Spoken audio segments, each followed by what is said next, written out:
نشہ کرنا بڑا مشکل کام ہے، اور جو لوگ یہ کام کرتے ہیں تو انہیں پھر اپنی ایکسپرٹیز حاصل کرنی ہوتی ہے اس میں، کیونکہ اگر وہ مہارت نہیں حاصل کریں گے، دوسرے لوگوں کو چکر دینا نہیں سیکھیں گے اور دوسرے لوگوں کی پیدا کردہ رکاوٹوں کو دور کرنا نہیں سیکھیں گے تو پھر وہ نشہ کر نہیں سکتے. اور ایڈکشن میں نشہ کرنا ایک مجبوری بن جاتا ہے، یعنی انہیں روز کرنا ہوتا ہے وداؤٹ اے فیل، اور ہر طرف سے رکاوٹیں آ رہی ہوتی ہیں تو انہیں ایک چوبکھی لڑائی کرنی پڑتی ہے نشہ کرنے کے لیے. جب بھی کوئی فیملی ممبر نشے کے مریض سے بات کرتا ہے تو وہ اپنا دفاع کرنے کی بجائے اٹیک کرنا شروع کر دیتا ہے، کیونکہ وہ سمجھتا ہے کہ بہترین دفاع اٹیک میں چھپا ہوا ہے. مثال کے طور پر اگر بیوی اس کو کہتی ہے کہ جی آپ شراب پیتے ہیں یا یہ کرتے ہیں یا وہ کرتے ہیں یا اچھا نہیں کرتے، کوئی اس بارے میں بعض و نصیحت کرتی ہے، تو وہ اس کو کہتا ہے تمہارا والد رشوت نہیں لیتا تھا، یا تمہارے بھائی میں یہ پرابلم نہیں تھا. اور بیوی ایک دم پریشان ہو کے تو اپنے آپ کو ڈیفینڈ کرنا شروع کر دیتی ہے، اور آئندہ کے لیے وہ یہ تہیہ بھی کر لیتی ہے کہ خاوند کے شراب پینے پہ اس نے کوئی بات نہیں کرنی. جب آپ کسی سے مذاکرات کر رہے ہوتے ہیں تو یاد رکھیں نشے کے مریض سے خاص طور پر کہ آپ ہمیشہ لین دین کی بات کرتے ہیں. اکثر آپ جب لین دین کی بات کریں گے تو لوگ آپ کو مٹیریلسٹک کہیں گے، لیکن لین دین صرف مٹیریل چیزوں کا نہیں ہوتا. جیسے والدین کو اطمینان چاہیے کہ ان کا بچہ صحیح پڑھ رہا ہے، تو وہ طلب کر سکتے ہیں کہ اگر آپ کو یہ سیل فون چاہیے یا اگر آپ کو یہ لیپ ٹاپ چاہیے یا کوئی آپ کو اپنی پسند کی چیز چاہیے تو جواب میں آپ بتائیں کہ آپ ہمیں کیا دیں گے. تو ضروری نہیں کہ بچہ بھی جواب میں آپ کو کوئی مٹیریل چیز دے، وہ آپ کو پرائیڈ دے سکتا ہے. سب سے پہلی بات یہ ہے کہ اگر ہم کوچنگ لیتے ہیں تو یہ کمزوری کی نشانی نہیں ہے، یہ طاقت کی نشانی ہے. کمزوری کی نشانی یہ ہے کہ ہمیں رستے کا نہیں پتہ اور ہم ادھر ادھر ٹامک ٹوئیاں مار رہے ہیں اور اپنی منزل پر نہیں پہنچ رہے، پر کسی کی مدد نہیں لے رہے. نشہ کرنا بڑا مشکل کام ہے، اور جو لوگ یہ کام کرتے ہیں تو انہیں پھر اپنی ایکسپرٹیز حاصل کرنی ہوتی ہے اس میں، کیونکہ اگر وہ مہارت نہیں حاصل کریں گے، دوسرے لوگوں کو چکر دینا نہیں سیکھیں گے اور دوسرے لوگوں کی پیدا کردہ رکاوٹوں کو دور کرنا نہیں سیکھیں گے تو پھر وہ نشہ کر نہیں سکتے. فیملیئرٹی ایک ایسی چیز ہے جو ہمیں اعتبار کرنے پہ مجبور کرتی ہے. یعنی مریض کو ہم چونکہ بچپن سے دیکھ رہے ہوتے ہیں فیملی میں تو وہ بہت فیملیئر ہوتا ہے، اور پیچھے ایک کانسیپٹ ہوتا ہے کہ یہ ہمارا بیٹا ہے یا بھائی ہے، کہ بار بار لگتا ہے کہ یہ ہمارا اپنا ہے تو یہ غلط بات کیسے کر سکتا ہے. تو اس میں ہونا یہ چاہیے کہ جب بھی مریض کوئی وعدہ کرتا ہے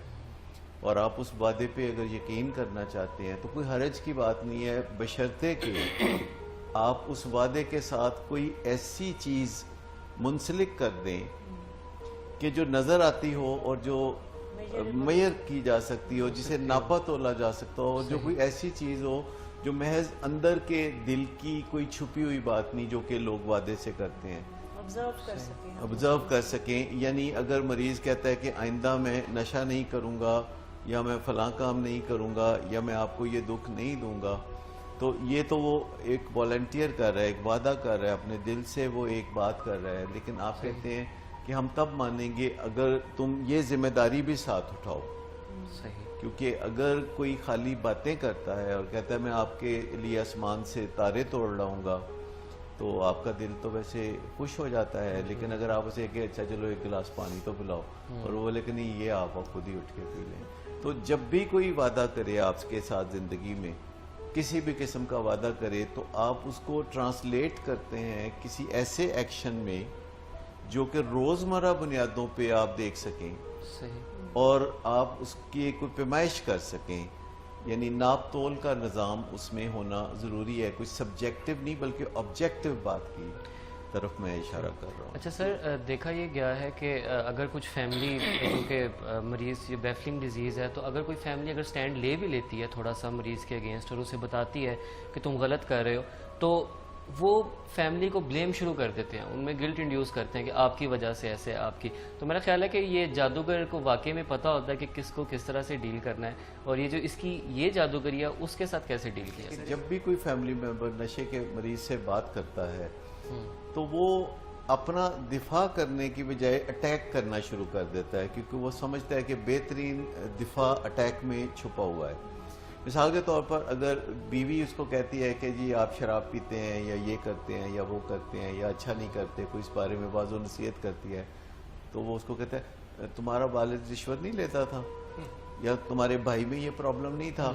اور بیوی ایک دم پریشان ہو کے تو اپنے آپ کو ڈیفینڈ کرنا شروع کر دیتی ہے, اور آئندہ کے لیے وہ یہ تہیہ بھی کر لیتی ہے کہ خاوند کے شراب پینے پہ اس نے کوئی بات نہیں کرنی. سو جب بھی کبھی موقع ملتا ہے تو ایک نشے کے مریض کو پتہ ہوتا ہے کہ دفاع کرنے سے معاملات خراب ہوں گے, لہذا وہ اٹیک کرنے پہ اتر آتا ہے, اور لوگ اٹیک سے گھبرانا شروع کر دیتے ہیں اور یہ کہتے ہیں کہ ہمیں کوئی غرض نہیں, یہ جو مرضی کرے, ہماری طرف سے یہ جیے, ہماری طرف سے مرے. وہ اپنے غصے میں پھر اس کو کچھ دن کے لیے تنہا چھوڑ دیتے ہیں, اور وہ دل میں کہہ رہا ہوتا ہے کہ تم روٹھے ہم چھوٹے. یہ ایک بندہ ہے جو کوئی کام نہیں کرتا, کام دوسرے کرتے ہیں, اور دوسرے ہی اس کی زندگی میں آسانیاں فراہم کرتے ہیں, اور اس کی زندگی کو اسی طرح چلتے رکھتے ہیں جیسے کہ وہ اپنی زندگی کو چلا رہے ہوتے ہیں. نشے کا مریض بھی گھر میں گاڑی استعمال کر رہا ہوتا ہے, حالانکہ نہ وہ یونیورسٹی جا رہا ہے نہ وہ کوئی کاروبار میں حصہ لے رہا ہے. اس کے کمرے میں بھی اے سی ہے کیونکہ وہ بھی ایک اہل خانہ میں سے ہے. دو قسم کی فیملیز کا ہم نے مظاہرہ دیکھا ہے سوسائٹی میں, کہ ایک وہ فیملیز ہیں جو کہ نشے کے مریض کو اپنا پیارا سمجھ کے اس کے چکر میں بار بار آ جاتے ہیں, اور اس کے وعدوں میں بھی آ جاتے ہیں, اور اس کے ساتھ اس کے کام کاج کو بھی جاری رکھتے ہیں, اس کے خرچے بھی اٹھاتے ہیں, اس کی ضرورتیں بھی پوری کرتے ہیں, اور اس کا معیار زندگی اپنے ساتھ ملا کے چلتے ہیں کہ آخر یہ بھی ہمارا پیارا ہے. تو ایسی فیملیز میں جہاں ہر حالت میں اپنائیت کو جاری رکھا جاتا ہے اور انیبل کیا جاتا ہے, نوازشیں جاری رہتی ہیں, تو ایسی فیملیز میں نشے کی بیماری کے واقعات مختلف شکلوں میں بہت زیادہ دیکھنے میں آتے ہیں. لیکن یہ فیملیز جڑی رہتی ہیں, کم از کم یہ فیملیز ایک دوسرے سے دور نہیں ہوتی, کیونکہ وہ ایک دوسرے کے نشئی رویوں کو اکوموڈیٹ کر رہے ہوتے ہیں.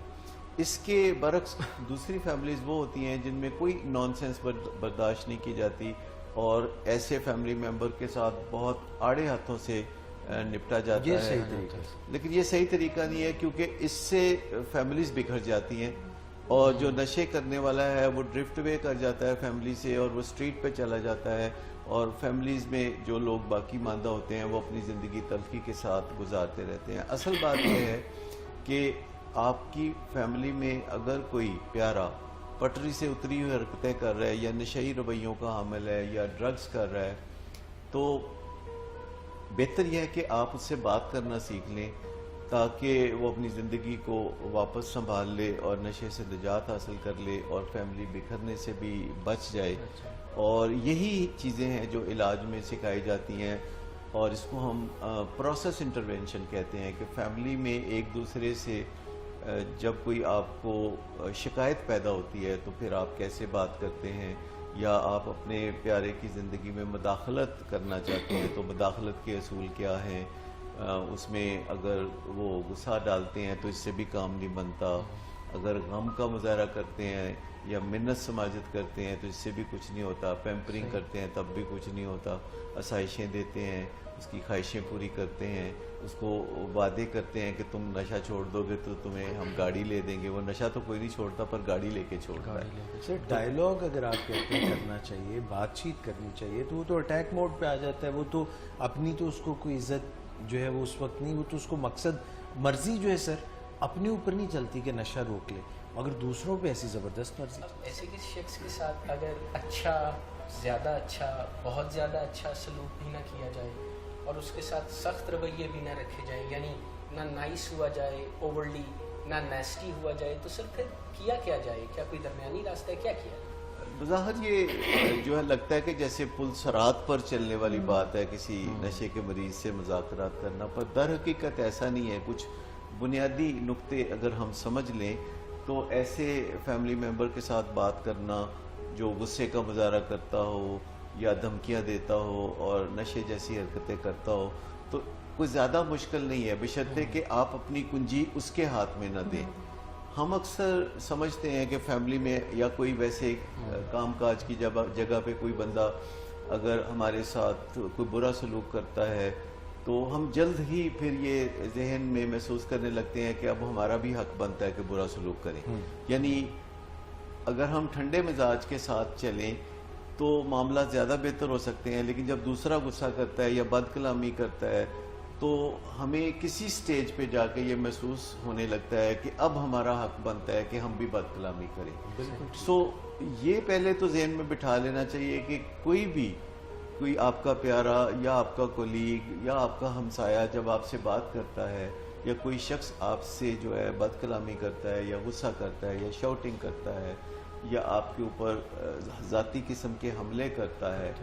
تو کسی سٹیج پہ بھی آپ اس طرف نہ جائیں کہ اب میرا بھی حق پہنچتا ہے کہ میں بالکل نیلے پہ دیلا پھینک دوں اور اینٹ کا جواب پتھر سے دوں۔ آپ ہمیشہ بات چیت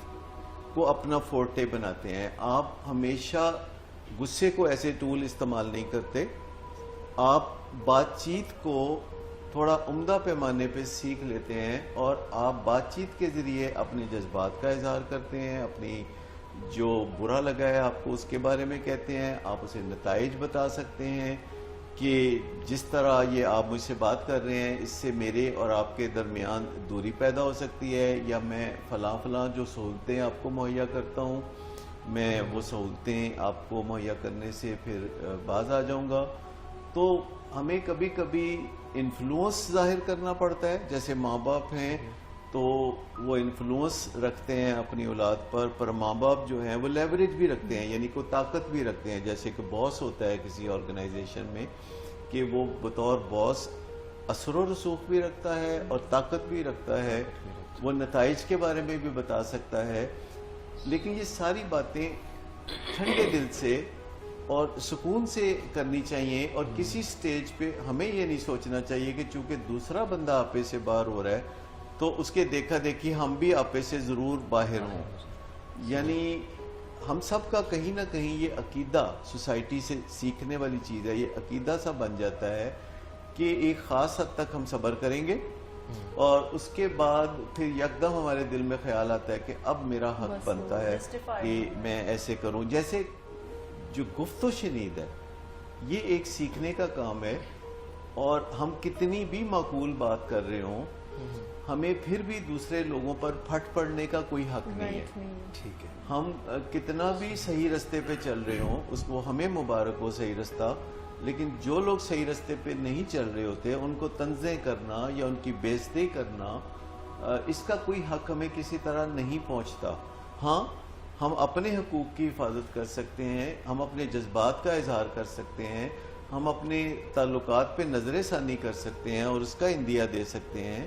ہم بتا سکتے ہیں کہ جو فیسلٹیز ہم کسی کو دیتے ہیں وہ ہم روک سکتے ہیں، ہم میل جول کچھ عرصے کے لیے چھوڑ دیں گے اس کا بھی ہم بات کر سکتے ہیں، اور اگر ایسا کریں تو پھر اس پہ عمل بھی کرنا چاہیے۔ لیکن یہ بات ہے کہ جو بات بھی ہم کہیں تو وہ سنجیدگی سے کہیں اور ایسی بات نہ کہیں جس پہ عمل کرنے کا ہمارا کوئی ارادہ نہیں ہے۔ پردہ پوشی نہیں کرنی چاہیے کیونکہ اس پردہ پوشی کا بھی ایسے لوگ ناجائز فائدہ اٹھاتے ہیں جو ایڈکٹیو بیہیویئرز کے حامل ہوتے ہیں۔ سرنڈر تو نہیں کیا جا سکتا کیونکہ یہ ایک بیماری ہے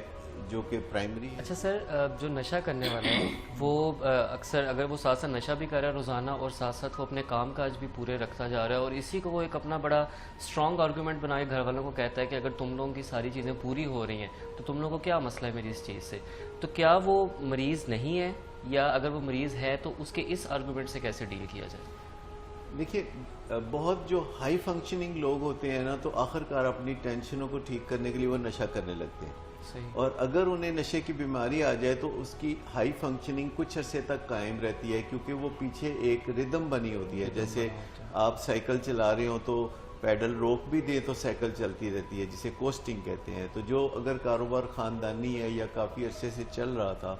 تو کوئی بندہ کہتا ہے میں کوئی نشئی تھوڑا ہوں، نشئی تو وہ ہوتے ہیں جو سڑکوں پر گرے پڑے ہوتے ہیں، میں تو دیکھو کاروبار کرتا ہوں، میں تو کماتا ہوں، یہ تو میں شام کو بس تھوڑا سا ریلیکس کرتا ہوں میں، اور تو کوئی برائی نہیں کرتا، میں تو صرف نشہ کرتا ہوں. پر حقیقت یہ ہے کہ جو نشہ کرتا ہے باقی برائیاں خود ہی اس کو گھیر لیتی ہیں. میں بڑا حیران ہوتا ہوں، جو 40 سال کے تجربے میں سب سے حیران ہوا ہوں تو وہ یہ بات ہے کہ نشے کے مریضوں کو بہت تابع دار بیویاں ملتی ہیں، بہت فرمانبردار بیویاں ملتی ہیں. اب یہ پتہ نہیں اتفاق کی بات ہے یا نشے کے مریضوں کو کوئی ہنر آتا ہے کہ وہ ان کو تابع دار. مریض بھی تو اپنے اہل خانہ یا بیوی یا والدہ میں وہ جو حد سے بڑا ہوا بیماری کی شکل اختیار کر لینے والا پیار ہے اس کا فائدہ اٹھاتا ہے، جس میں انہیں لگتا ہے کہ وہ محبت اور پیار کے نام پر جو دھونس دھاندلی، زبردستی، ایون ڈاکٹر کے مشورے کے خلاف وہ باتیں کر دیتے ہیں کہ اچھا اگر ڈاکٹر نے آپ سے کہا ہے. دیکھیں کچھ سوچیں ایسی ہیں جو آپ بات کریں، کچھ سوچیں ایسی ہیں، آپ نے بھی کبھی نہ کبھی واٹس ایپ پہ کوئی نہ کوئی ایسا پوسٹ ضرور دیکھی ہوگی جو کہتی ہے کہ ہر چیز کا علاج محبت ہے، اور اگر آپ کو محبت سے نتیجہ نہ ملے تو ڈوز بڑھا دیں. تو میں آپ کو بتاؤں کہ جس چیز کی بھی ڈوز بڑھانی پڑتی ہے آپ کو وہ ایڈکشن ہے، یعنی وہ کارگر نہیں رہی تو ڈوز بڑھانی پڑ رہی ہے. تو محبت جو ہے یہ ایک اسپرچول چیز ہے، اسے آپ کوانٹیفائی نہیں کرتے. اگر آپ محبت کرتے ہیں اور اس کا نتیجہ منفی نکلتا ہے تو آپ اسی محبت کو جاری رکھیں، ڈوز بڑھانے کی ضرورت نہیں ہے. میں یہ نہیں کہہ رہا کہ نفرت کرنا شروع کر دیں یا ڈرانا شروع کر دیں. آپ نشے کے مریض سے محبت جاری رکھتے ہیں، اس کی رسپیکٹ بھی جاری رکھتے ہیں، لیکن باؤنڈریز سیٹ کرتے ہیں،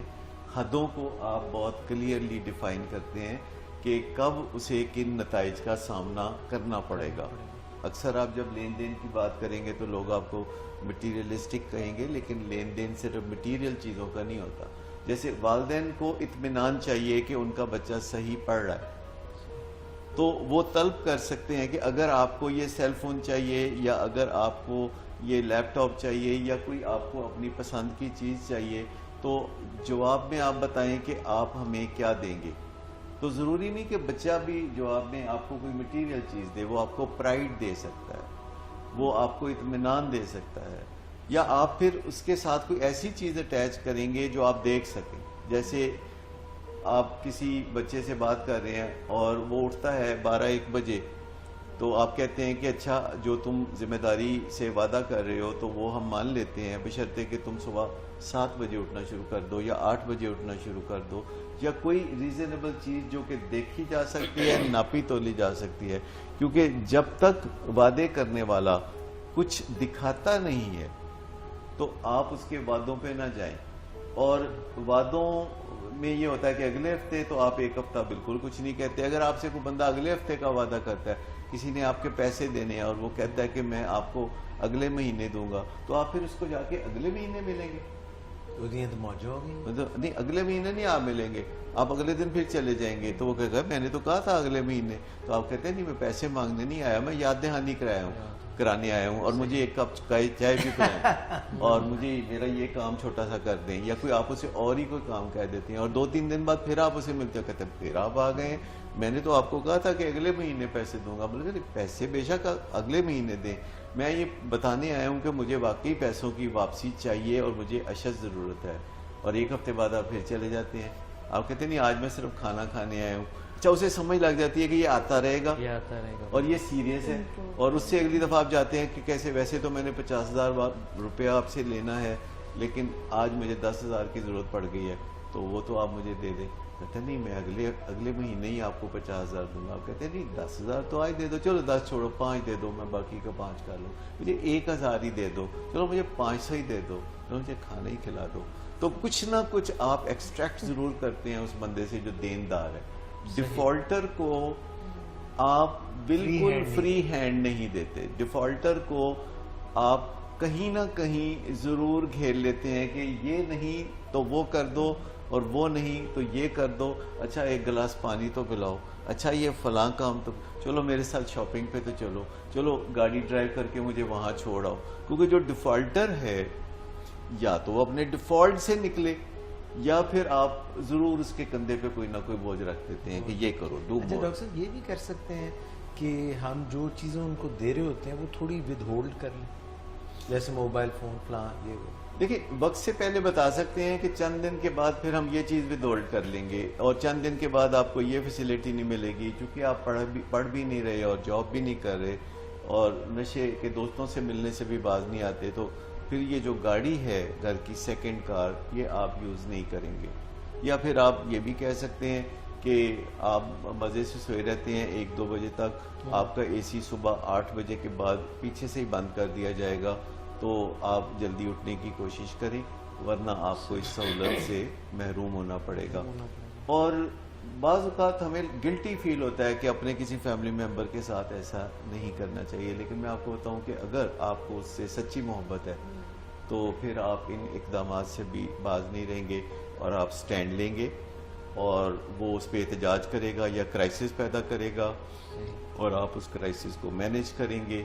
تو پھر آپ پہلے جیسے نہیں رہیں گے، آپ مؤثر ہو جائیں گے، آپ افیکٹو ہو جائیں گے، آپ کے بات مانی جانے لگے گی، آپ کا سکہ چلنا شروع ہو گا۔ سر اس سیگمنٹ میں ہم نے کافی بات کر لی اور کافی چیزوں کو کمپریہنسولی ڈیل کیا۔ سر یہ بتائیں کہ 6 دھمکیاں کیا وہ دے سکتے ہیں، کیسی دھمکیاں ہوتی ہیں؟ دیکھیں ان کو ہم ویٹو تھریٹس کہتے ہیں ایکچولی، جو ہاف ڈزن ہوتی ہیں۔ مریض یہ کہنا شروع کر دیتا ہے کہ میں کھانا نہیں کھاؤں گا، شیپ بڑھا کے تو اپنے کمرے میں گھسا رہتا ہے، میں کمرے میں سے نہیں نکلوں گا اور کمرے کو اندر سے لاک کر لیتا ہے، باقی اہل خانہ سے میل جول جو ہے ختم کر دیتا ہے، رات کو جاگتا رہتا ہے تو دن کو سوتا رہتا ہے۔ اس کے علاوہ پھر مریض کوئی چیزیں توڑنے کے بارے میں کہتا ہے، کئی دفعہ چیزیں توڑ بھی دیتا ہے، کوئی ٹیلی ویژن گرا دیا اور دروازے بینگ کرنے شروع کر دیے، شیشے توڑ دیے، گرل جالیاں توڑ دی، یا کوئی اس طرح کا کام، گھر چھوڑ کے چلا جاؤں یا گھر چھوڑ کے چلا جاؤں گا، کبھی دوسری کہتا ہے شادی کا تھریٹ، اپنے آپ کو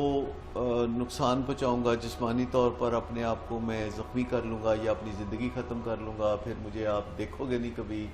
گھر چھوڑ کے چلا جاؤں گا۔ ویٹو تو بڑی طاقتیں کرتی ہیں۔ دیکھیں وہ بھی ایک طرح سے بڑی طاقت ہوتی ہے کیونکہ بہرحال وہ ہمارا پیارا ہوتا ہے۔ جب بھی کوئی پیارا آپ کو یہ کہتا ہے کہ میں گھر چھوڑ کے چلا جاؤں گا تو آپ یہ نہیں، ہم کبھی بھی اس طرح کا کام نہیں کرتے۔ ہم کہتے ہیں کہ جی دیکھو تم جانے کی جو بات کر رہے ہو تو یہ ہمیں اچھی نہیں لگی، اس سے تکلیف ہوئی ہے، تم میرے بیٹے ہو، اگرچہ تم نشہ کرتے ہو یا پڑھائی نہیں کرتے یا غلط حرکتیں کرتے ہو تو تم میرے بیٹے، اور تم جانے کی باتیں کر رہے ہو تو اس سے مجھے بڑی کوفت ہو رہی ہے، اور میں تمہیں پکڑ کے تو بٹھا نہیں سکتا، باندھ کے نہیں بٹھا سکتا، اگر تم چلے گئے تو مجھے بہت دکھ ہوگا، میں تمہیں یاد کروں گا اور تمہارے لیے دعا کروں گا کہ اللہ تمہیں محفوظ رکھے اور واپسی کا رستہ دکھائے۔ تو جب آپ اتنی اچھی بات کرتے ہیں اور غصے کی حالت پہ قابو پا کے یہ بات کرتے ہیں تو پھر وہ جانے لائق بھی نہیں رہتا۔ جب وہ کہتا ہے کہ جی میں اپنے آپ کو زخمی کر لوں گا یا کچھ اپنے آپ کو میں ختم کر لوں گا یا کوئی ایسی بات کرتا ہے تو پھر آپ دوسری تقریر شروع کر دیتے ہیں کہ اس سے کوئی مسئلہ حل نہیں ہوگا، اگر تم اپنے آپ کو کوئی نقصان پہنچاؤ گے تو تمہیں تکلیف ہوگی، اور تمہیں تکلیف ہوگی تو ہمیں ہوگی کیونکہ تم ہمارے فیملی ممبر ہو، تم ہمارے پیارے ہو، اور اگر تم نے ایسی کو حرکت کی جس سے تمہاری زندگی کو نقصان پہنچا تو تم تو دنیا سے چلے جاؤ گے ایک حرام موت کے ساتھ، لیکن ہم روگی ہو جائیں گے اور تمہیں بہت یاد کریں گے، اور جب بھی تمہارا ذکر آئے گا ہماری آنکھوں میں آنسو آئیں گے، اور ہم نہیں چاہتے کہ تم ہمیں ایسا روک دو جس سے کوئی مسئلہ بھی حل نہیں ہوگا۔ تم بات کر سکتے ہو، تمہارا مسئلہ کیا ہے، تمہیں تکلیف کیا ہے؟ وہ بولے گا جی مجھے کریونگ ہوتی ہے یا میں نشے کے بغیر نہیں رہ سکتا، تو آپ اسے مدد حاصل کرنے کے لیے تلقین کرتے ہیں، اور جب آپ کسی کی بات ماننے سے انکار کرتے ہیں تو ایک دم اپنا آرڈر نافذ نہیں کرتے۔ جیسے آپ کہتے ہیں کہ دیکھ لو اور 8-10 دن میں تمہیں دیکھوں گا، اگر تم صبح 12-1 بجے تک سوئے رہو گے تو تم سمجھ لو 13 تاریخ کے بعد جو ہے صبح 8 بجے تمہارا اے سی بند ہو جائے گا۔ تو جب ہم لوگوں کے ساتھ کچھ کرتے ہیں تو پہلے ہم انہیں بتاتے ہیں، اور جب ہم پہلے انہیں بتاتے ہیں تو کچھ عرصہ انہیں ایڈجسٹ کرنے کے لیے یا تبدیلی کے لیے موقع بھی دیتے ہیں، کیونکہ مینجمنٹ کے اصولوں میں یک ڈگری آرڈر نہیں چلتے۔ مریض علاج کرا کے گیا ہے، فالو اپ میں آ رہا ہے، تو گھر والوں کو کس طرح وہ قائل کر لیتا ہے کہ اب مجھے مزید علاج کی یا فالو اپ کی ضرورت نہیں ہے، وہ مسلح بچھا کے بیٹھ جاتا ہے، مسلح سے نہیں اٹھتا، گھر والوں کو بتاتا ہے کہ کیا اب بھی آپ کو شک ہے کہ میں دوبارہ نشہ کر سکتا ہوں، تو اتنی سوال ہی پیدا نہیں ہوتا. تو کہتے پھر مجھے فالو اپ میں جانے کے لیے کیوں مجبور؟ بیماریوں کو اس سے کوئی فرق نہیں پڑتا کہ ہم کتنے نیک ہو رہے ہیں یا ہم کتنے اچھے یا برے کاموں میں حصہ لے رہے ہیں. سو ہمارے جو ارادے ہوتے ہیں، یعنی میں فیملی کی بات کر رہا ہوں، وہ ہمارے ارادے مریض کے سامنے ٹھوس ہونے چاہیے، اور مریض کی یہ پوزیشن نہیں ہونی چاہیے کہ وہ ہمارے ارادوں کو بدل دے. خود وہ جتنے مرضی نیکی کے کام کرے یا اچھے کام کرے، یا ہم اس کے لیے جو بھی چاہتوں کا اظہار کریں اور نوازشیں کریں، لیکن جو ہم نے ایک ارادہ مریض کے ساتھ ظاہر کیا ہو وہ کسی صورت بھی نہیں بدلنا چاہیے. جب مریض کہتا ہے کہ جی اب دیکھو نا میں نماز پڑھ رہا ہوں اور میں بہت گھر میں ہی سارا وقت امی کی خدمت میں گزارتا ہوں، تو اب تو سوال نہیں نا پیدا ہوتا کہ میں نشہ کروں، یا اب تو آپ کو یقین ہے کہ میں کبھی نشہ نہیں کروں گا. تو اس کا جواب بڑا سمپل سا ہے کہ مجھے نہیں پتا. جب لوگ آپ سے کہتے ہیں نا کہ آپ تو جانتے ہی ہیں کہ میں کتنا اچھا ہوں، آپ تو جانتے ہی ہیں کہ میں نے ایسا کبھی نہیں کیا، اور اگر آپ نہیں جانتے تو آپ کہہ دیں کہ نہیں میں نہیں جانتا، مجھے نہیں معلوم.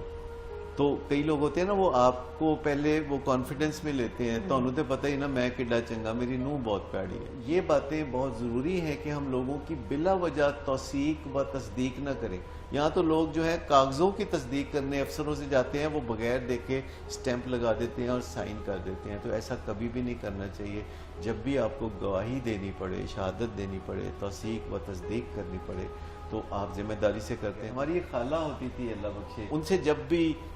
بات کی جاتی تھی کوئی بھی، تو وہ کبھی کمنٹ نہیں کرتی تھی. ہم کوئی بات کرتے تھے وہ کہ اچھا یہ اس بارے میں بتائیے یا اس بندے کے بارے میں بتائیے، ندیم نور صاحب کیسے ہیں ان کے بارے میں بتائیے، تو وہ کہتے چپ کر رہو کچھ نہ پوچھ.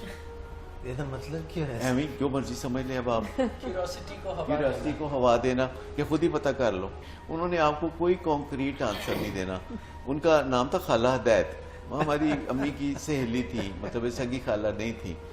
کہ مثال کے طور پر آپ نے مجھے حلوہ کھلایا جو کہ آپ نے نہیں کھلایا، تو آپ پوچھتے ہیں کہ کیسا تھا، تو میں بولتا ہوں بہت انٹرسٹنگ تھا. میں آپ کو بتاؤں کہ جب تک نشے کا مریض جتنا چلاک ہے، کیونکہ اس کو چلاک اس کی بیماری نے بنایا ہے. یہ اس کو کہتے ہیں کننگ اینڈ بیفلنگ ڈیزیز. دنیا کی واحد بیماری ہے جس کا آفیشیل نیم ہے جو ساتھ لکھا جاتا ہے کہ it is a cunning and baffling disease. تو جب ایک نشے کے مریض کو اس کی بیماری چلاکیاں سکھا رہی ہوتی ہے، تو اگر آپ کو اپنے پیارے کی زندگی بچانی ہے تو آپ کو بھی تھوڑا چلاک ہونا پڑے گا. خود میں بڑا احسان مند ہوں نشے کے مریضوں کا کہ 40 سال سے میں چونکہ اس علاج میں ہوں، تو میں جو بہت ہی معصوم اور بولا بالا ہوں فطرتاً حقیقتاً، تو مجھے مریضوں نے جو ہے اتنی باتیں سمجھائی ہیں کہ مجھے دنیا میں کچھ چلنے پھرنے میں آسانیاں پیدا ہوتی ہیں. میں بہت احسان مند ہوں کیونکہ یہ ان سے کوپ کرتے کرتے،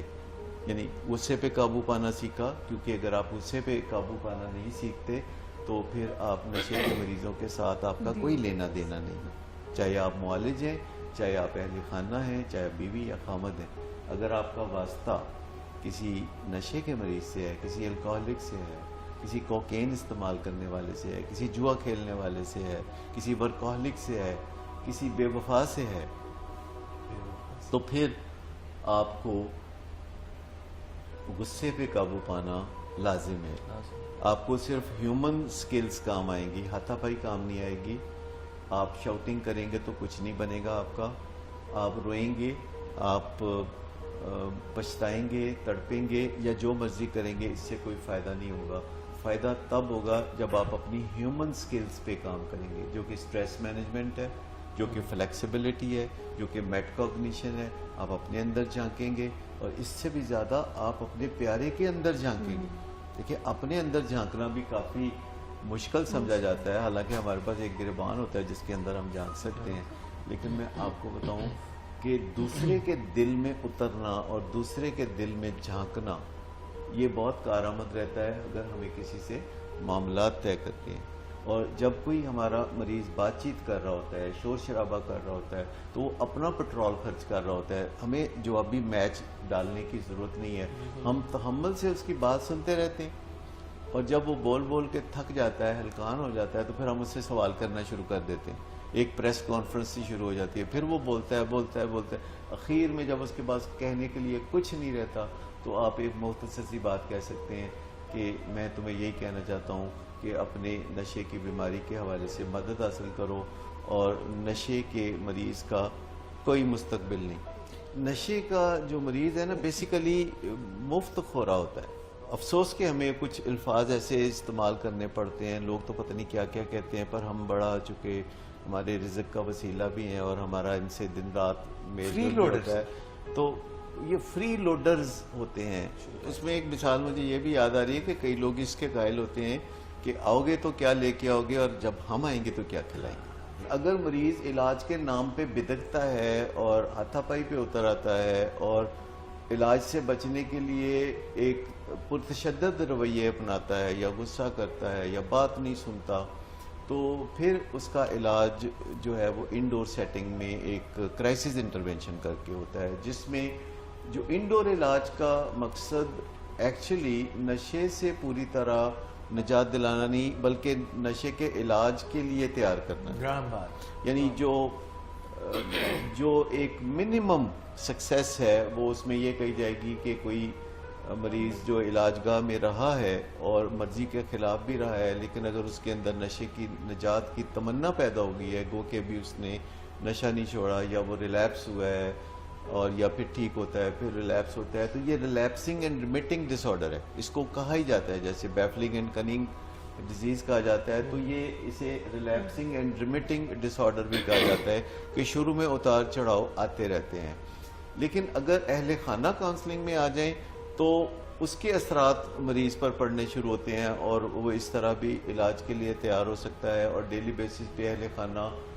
1 منٹ کے لیے اس سے بات کر سکتے ہیں جب اس کی کوئی حرکت دیکھیں جو کہ نشے کے حوالے سے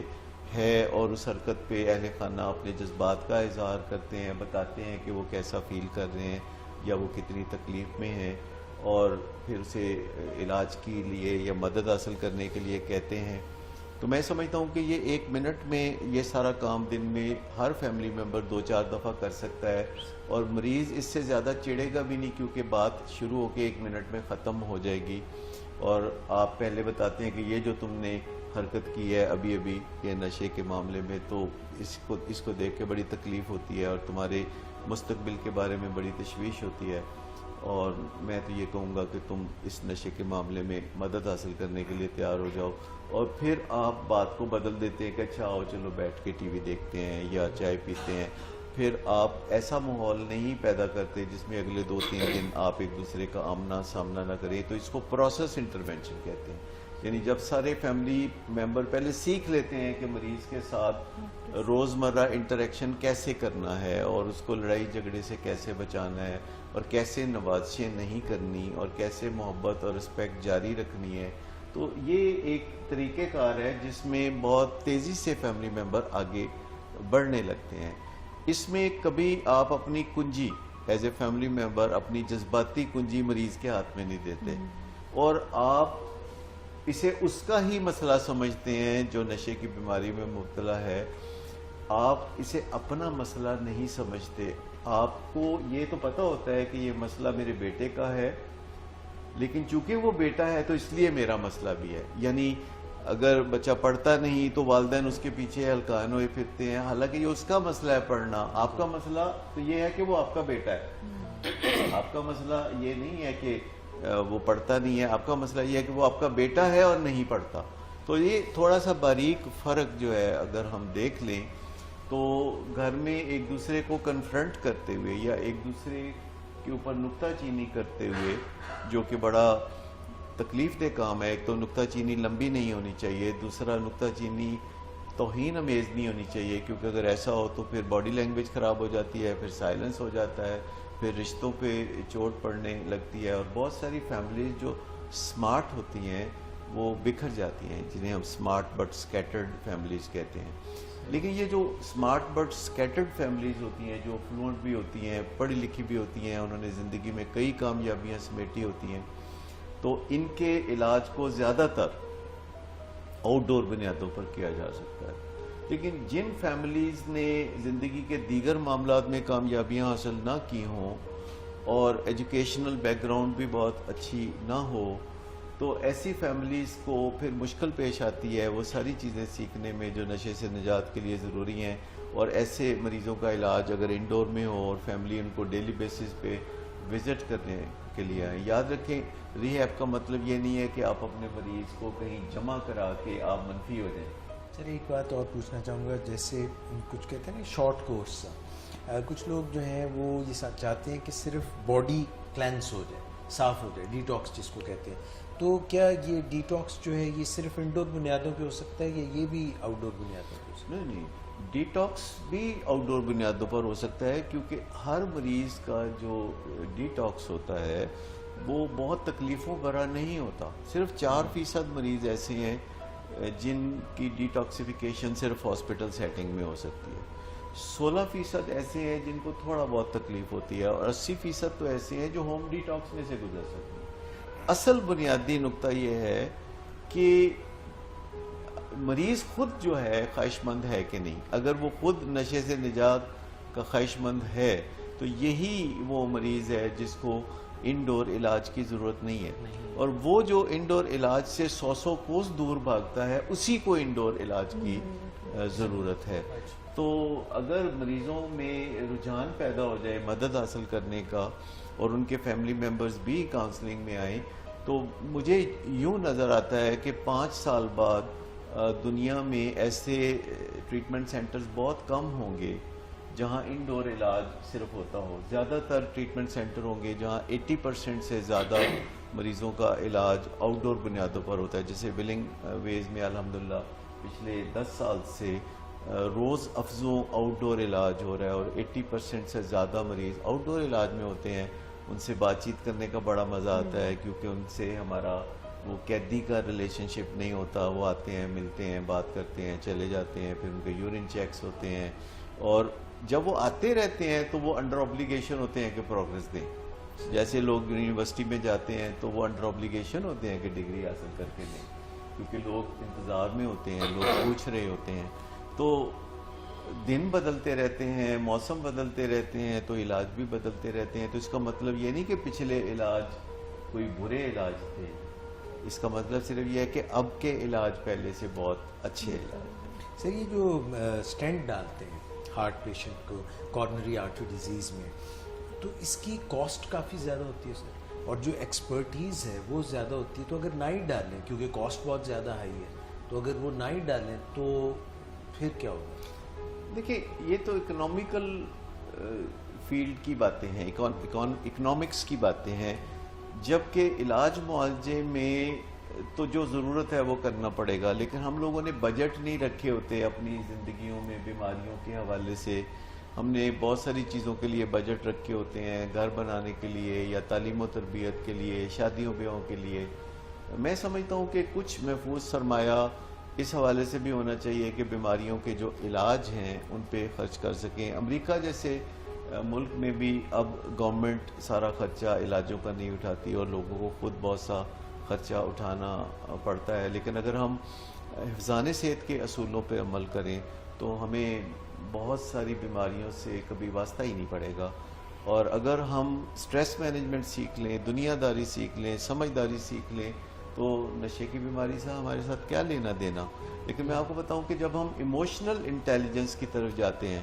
تو نہ صرف یہ کہ ہم نشے کی بیماری جیسی بیماریوں سے محفوظ رہتے ہیں, بلکہ ہمارے خانگی تعلقات, ہمارے ازدواجی رشتے, ہمارے اولاد کے ساتھ رشتے بہت اچھے ہوتے ہیں, ہمارے سبارڈینیٹس کے ساتھ رشتے بہت بہتر ہو جاتے ہیں, اور ہم دنیا میں جنت کا مزہ محسوس کرنے لگتے ہیں. لاسٹ فائنل کویسچن, یہ جو ڈیٹاکس ہے